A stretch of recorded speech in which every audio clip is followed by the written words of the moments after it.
Hello guys, welcome to my channel. Today we are going to see how to fix start button doesn't working in Windows 11 computer guys. Let's fix that issue guys. For that you just need to press in keyboard Windows key plus R key together.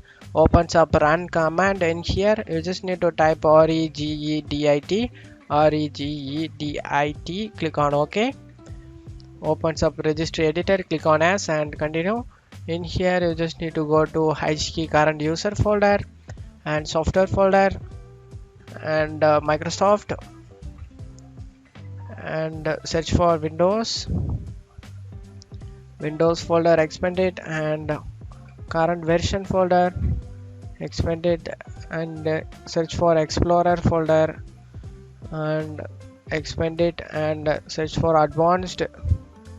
Click on it. On right side at this point you just need to check my file location, file path.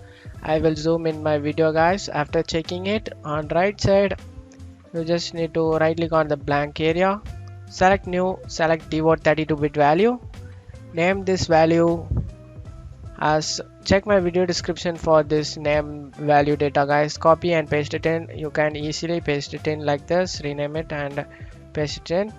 After pasting it, press enter, double click on it and check whether the value data is 0 in here and select OK.